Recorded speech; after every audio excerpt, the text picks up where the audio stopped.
So what we're doing today is I'm going to be changing the axle seals, the front axle seals on my Jeep Wrangler for the third time since I bought it.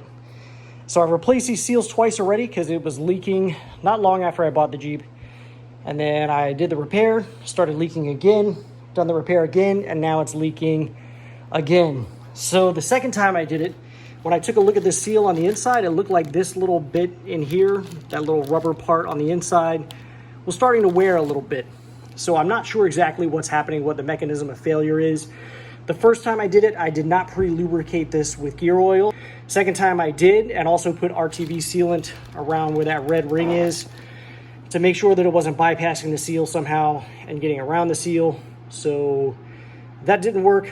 My last ditch effort here is to go ahead and change out this axle.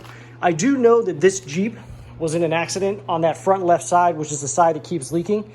I keep having this side right here leak on the driver's side. And I know that this fender and this running board was replaced before I bought the Jeep. So what I'm doing is I'm hoping that the problem is that that axle got bent in the accident and that's what's causing this thing to leak. So I'm hoping that by changing out that axle, we're going to solve this problem once and for all.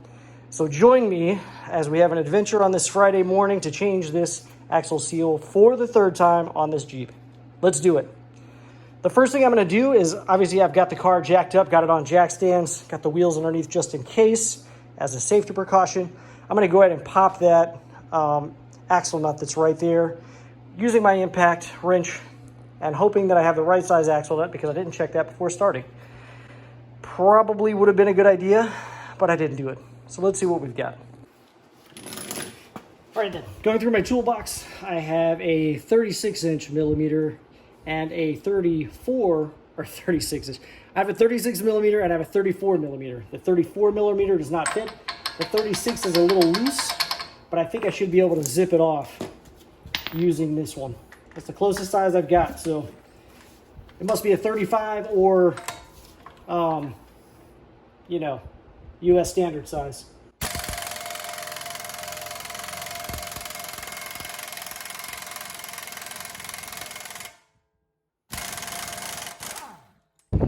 Okay, so before you go ahead and get started here, go ahead and drain all of your differential fluid.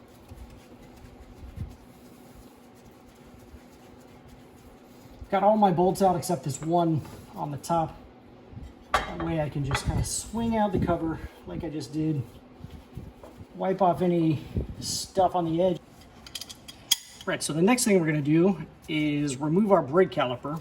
And the way we're going to do that is move this wire for the ABS sensor just kind of out of the way, or the wheel speed sensor, whatever that is.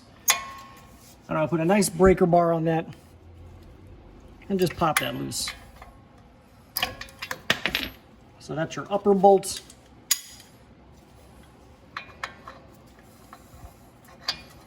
There's your lower bolt.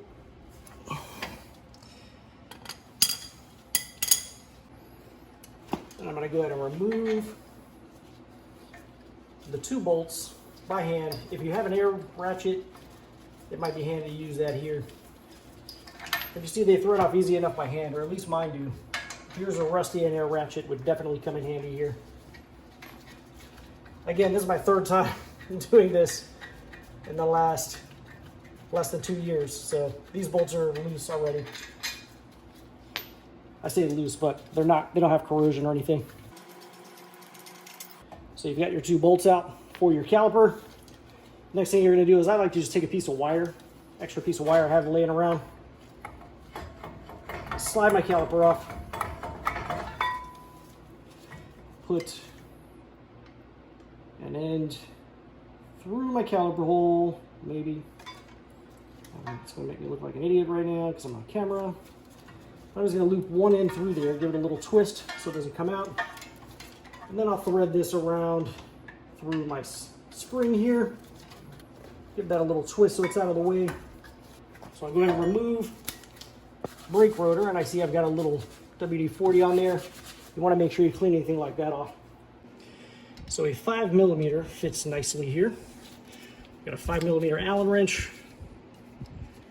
Just gonna pop this loose here.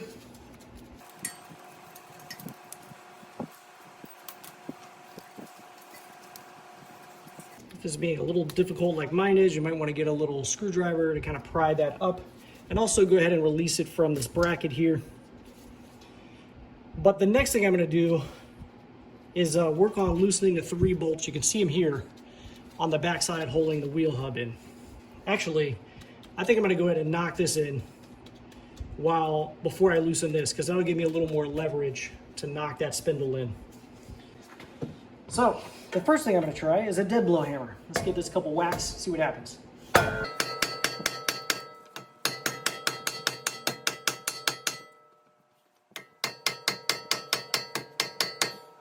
That does not appear to be working. All right, what I'm gonna do is, since I do have a press, you can continue to try to beat this, maybe put a block of wood and maybe a larger sledgehammer or something with a little more weight, but I'm not replacing this part, so I don't want to destroy it. I think I'm also gonna put a little shot of just something up in there just to give it a little bit of penetrating power. It might change its mind in a few moments. But for now, I'm going to work on loosening these 3 bolts and getting the sensor out of the way and getting the axle out of the Jeep. So for the 3 bolts holding the hub in, I'm going to use a 13 millimeter, it's like the star pattern socket, to go ahead and loosen these up.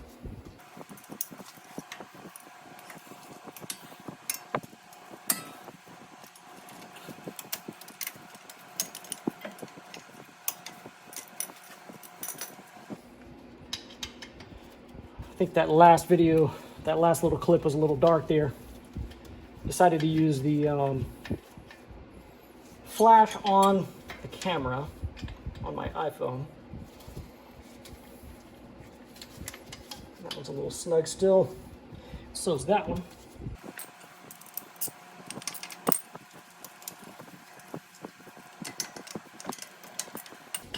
So I do not want to remove these completely, because I want to knock this hub loose, and I don't want it to come flying out because of my sensor here.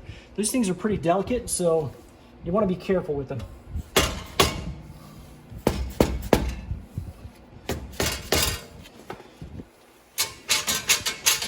Okay, so my hub is loose now. I can go ahead and remove the bolts.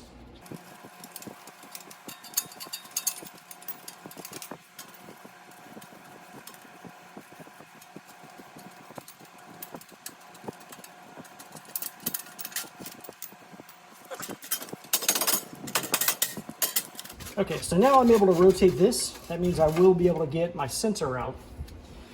So I have the tiniest screwdriver I can find in my toolbox. You don't need a big one, just something to kind of get right between there and get a little leverage on that.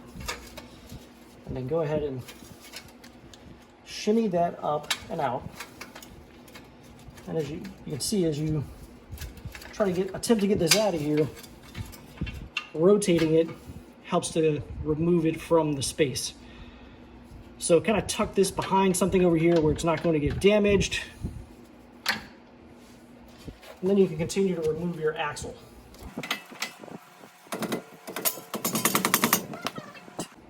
Okay, so now I'm going to take a larger screwdriver or a pry bar, whatever your preference is.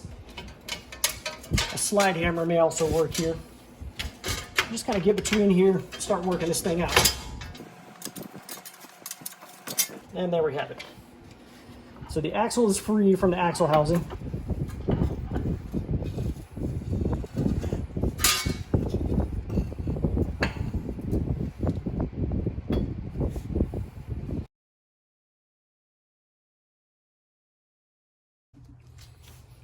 Now I'm going to go ahead and do everything I did on the other side on this side.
Back underneath the Jeep here, after you've got both axles out, I've got a 16 millimeter.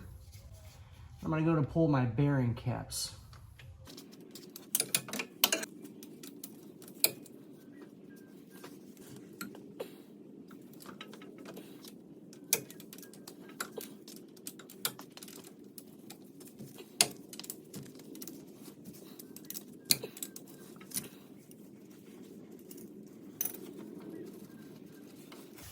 Okay. Okay, the key here is as you're taking everything apart, is you want to make sure you're keeping track of the orientation of everything. And it's not a bad idea to actually mark this with a punch, like what you go where. But you want your bearing caps to be facing the same direction and like be on the right side and also in the right orientation. Because as you start trying to pull your carrier unit out, everything's going to try to fly around all over the place. But you definitely want to make sure you're notating what goes where, what orientation, all that business. See how everything's getting all slippery with the gear oil? I'm trying to keep my head out of the frame as well, guys.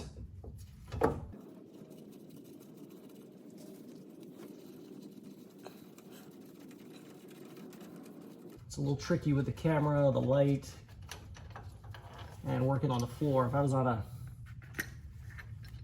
a lift, it would be easier to position the camera, but that is not the case here.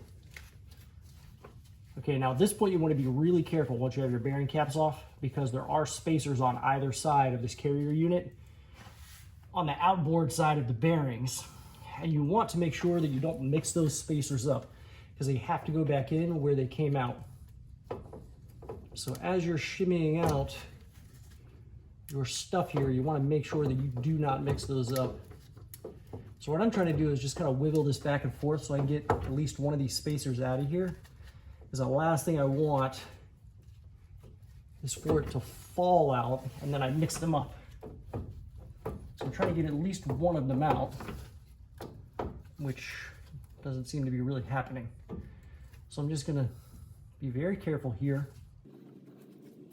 Okay, this one's starting to come out on this side. Let's see if I can persuade it.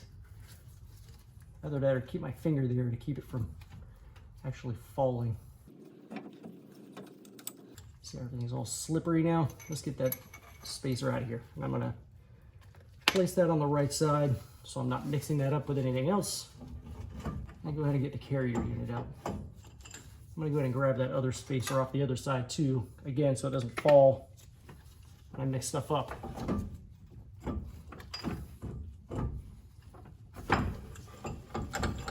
See if I can maneuver this bad boy out. Don't mix up your bearing caps or anything else. All of that stuff, you want to keep it straight. So again, you want to be very careful here that you're not going to drop this and mix up stuff. The next thing we're going to do is going to just kind of wipe everything up in here really good, because this is a bit of a mess.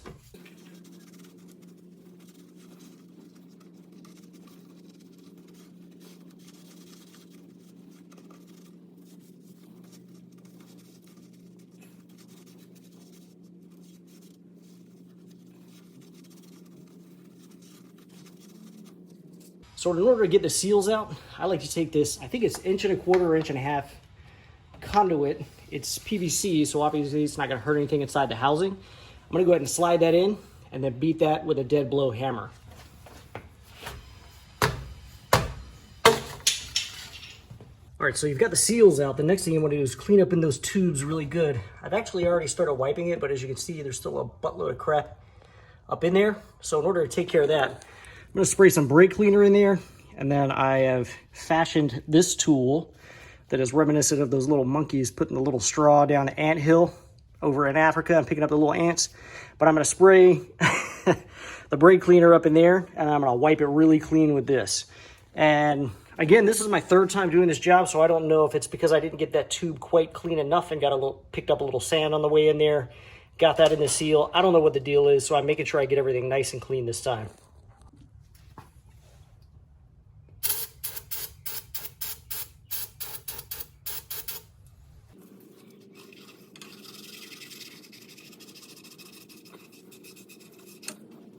Not that bad, really.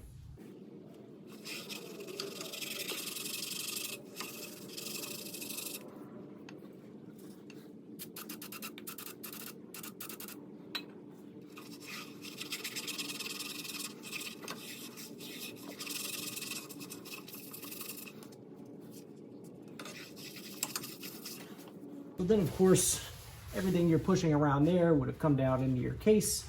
You want to make sure you clean your case out nice and good again as well. Make sure you get your bearing greases all cleaned up. Get any of the crap, any of the sand that came through those tubes out of here. Brake cleaner might also be a good idea here, because you want to get everything nice and clean. Get all that sand out of here.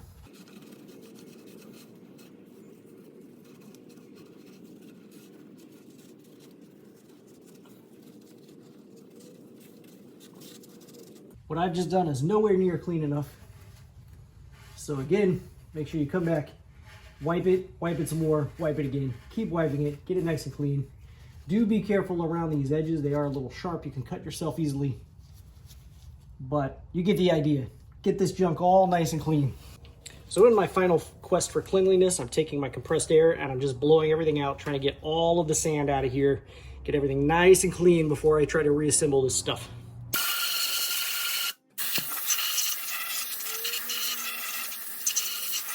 So to reinstall these seals, you're gonna need a few things. You're gonna need a little RTV black, the installation tool, and your new parts. So I'm using the legit Mopar.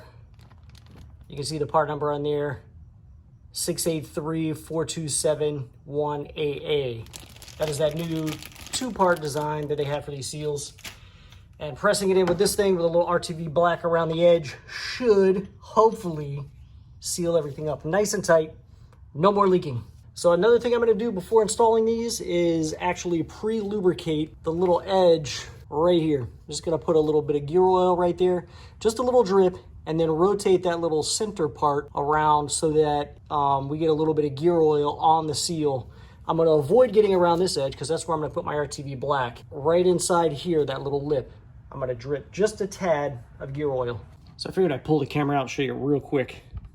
I'm just gonna put just a hair of gear oil right there. You see where I've got that? And then give that a little bit of a turn. Just kind of move that around just to give a little bit of pre-lubrication in there before assembly. Then I'm gonna get my RTV black and get just a little bit of this and place that around this edge. Just a little thin film of this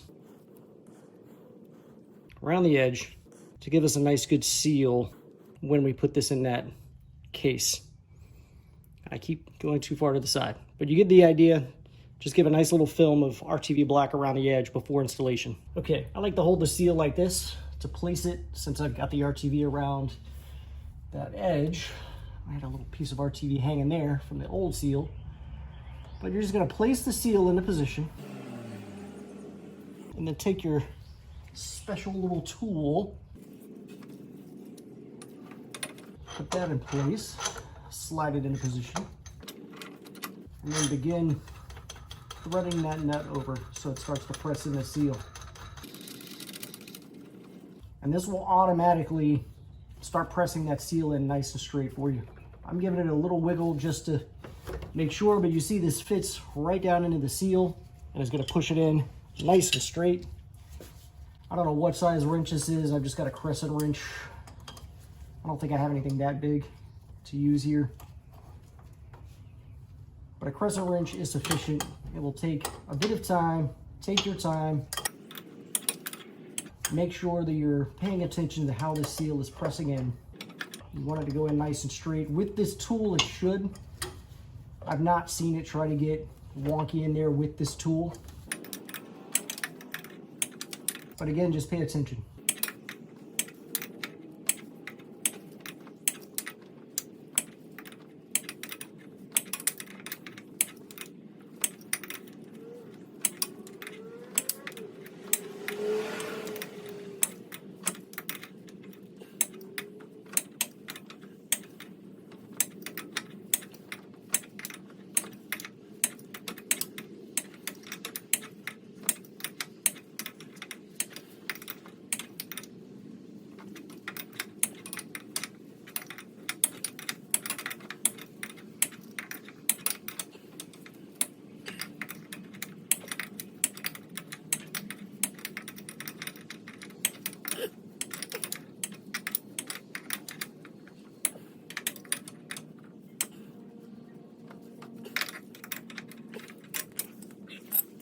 I'm gonna get a few more turns here just to make sure it is, and it feels like it's bottoming out, so it's gotta be in there. So now we can move to the next side, do the other seal. Okay, yeah, I'm just gonna wipe off any excess RTV that's in there. So alternatively, you could place the seal on the tool and stick it into position. And as I'm tightening this down, I'm making sure that this seats into this cup, this bearing cup here, giving everything a bit of a wiggle. That way everything just kind of settles in where it should be before I start torquing everything down. And I apologize if my arm is in the way. Again, not the best working position here.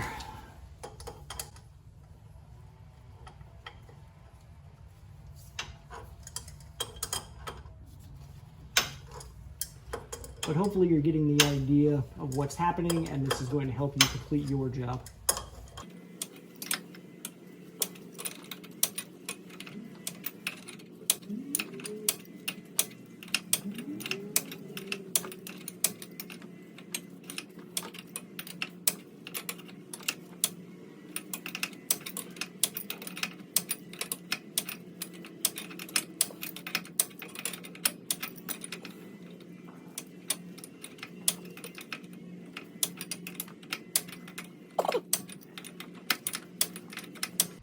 So after way too many times turning the wrench, this is what you should have: a nice new seal flushed in. And again, make sure you pre-lubricate that lip, give it a few turns with some gear oil.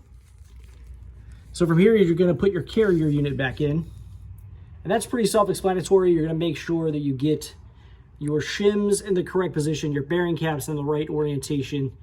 Stick it back in there and torque everything up. I will walk you through that process real quick.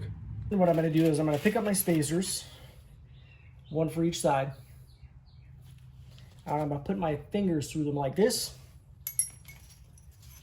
And then I'm going to pick up my carrier unit the same way, making sure that I do not allow my bearing races and my spacers to get mixed up. Actually, I'm going to release the one on that side until I get everything manipulated up into here. There we go. So we're in. I'm going to go ahead and grab that other bearing cap and spacer, stick that on the other side. I'm going to very carefully make sure I don't drop anything. Taking my time, get everything pushed back up into the carrier unit. For these Dana 30s, you don't need a case spread or anything like that. They should just slide right in.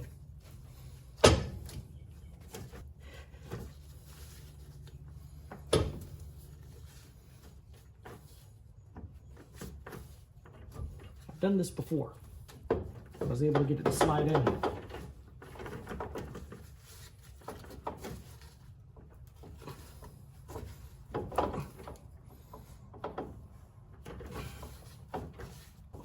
Now, so if you need to, maybe take like a little piece of wood and a dead blow hammer and just kind of tack those spacers into place.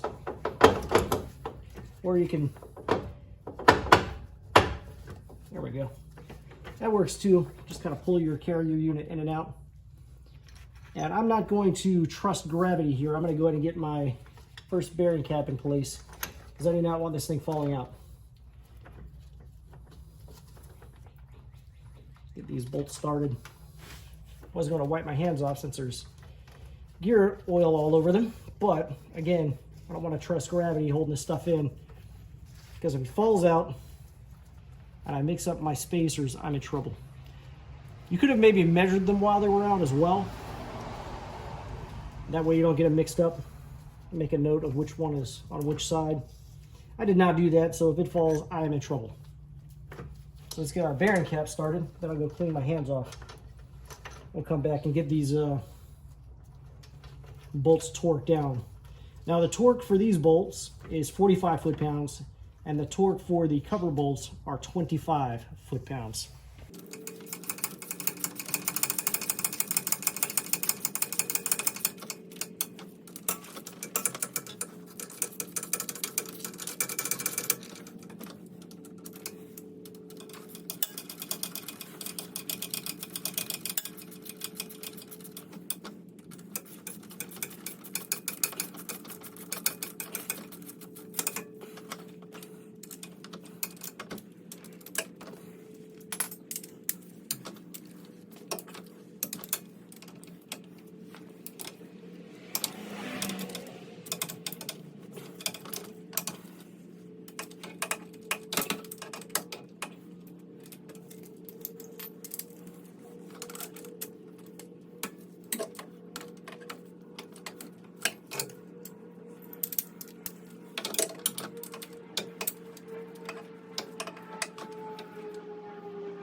gasket in place. And we're gonna go ahead and put this cover back on.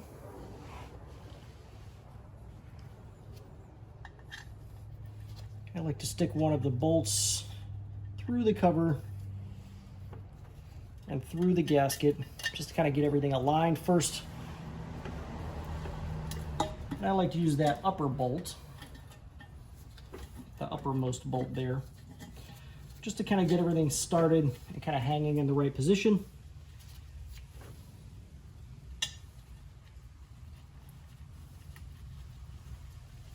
And then get the rest of the bolts started by hand.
Now I started the reassembly process of the wheel at axle hub sides.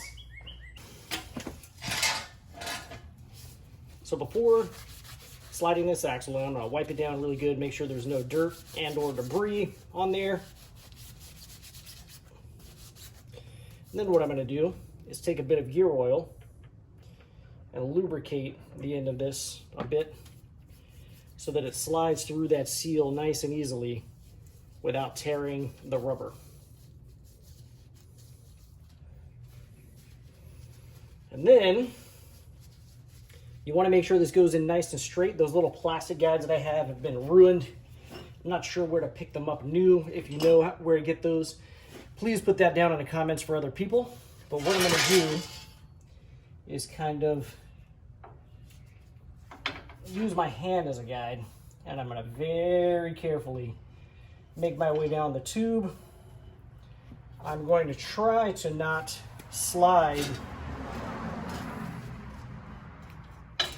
the edge as much as possible on the inside of the tube, and in order to try not to attempt to pick up sand and anything else that's inside this axle housing. So very carefully, very slowly making my way down the tube.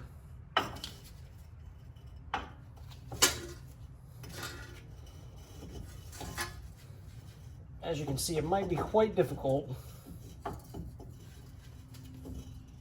without those guides to not have the axle actually touch the inner part of the tube, which I can feel it touching now, and it's irritating me. But I'm doing my very best.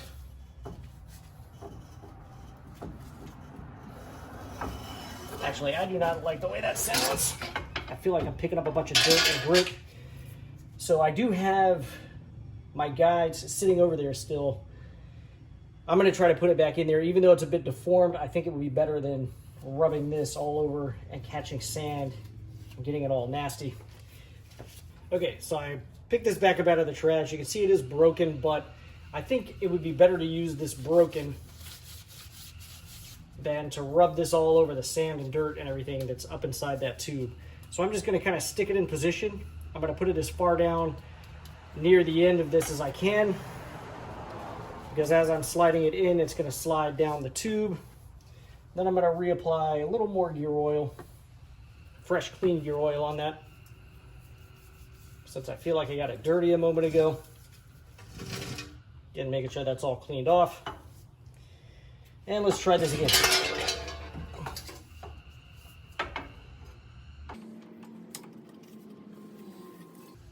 So that is making things quite easier to stay centered.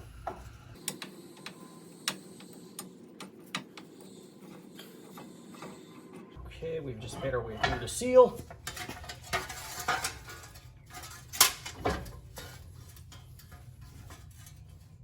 Make sure you've got your provision for your wheel speed sensor facing in the upward direction.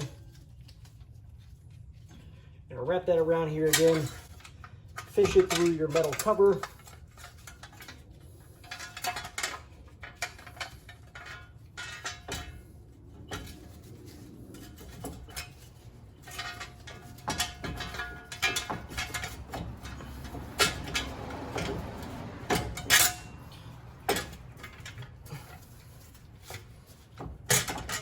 Once everything's mostly in position, go ahead and start grabbing your bolts, start getting everything aligned.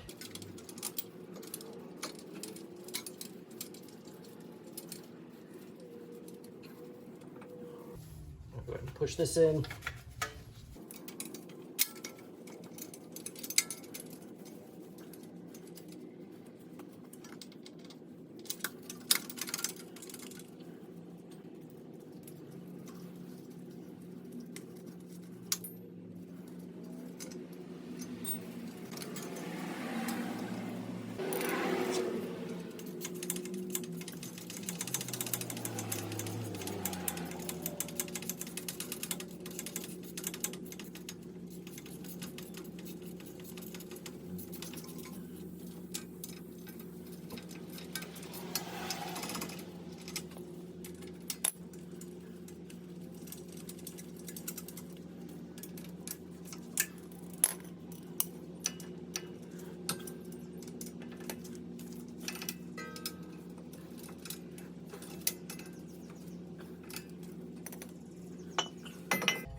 Go ahead and put your brake rotor back on and your brake caliper.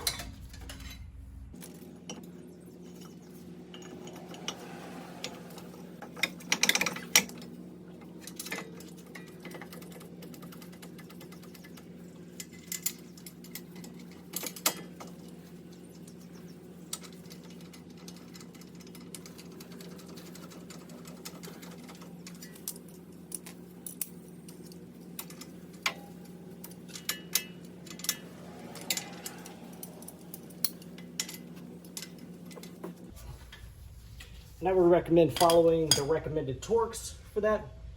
Make sure that you re-secure your wheel sensor line in the little brackets. And then you put your wheel back on and you're done. Go ahead and do that to the other side and you're finished, guys.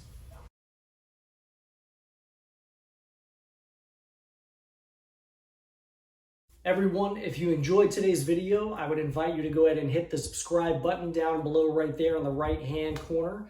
And if you felt that the products in today's video is something you might like to own yourself, there's a product link right up there to the right, upper right hand corner, or down in the description will be a product link for you to purchase the product as well. Thank you very much for watching YouTube.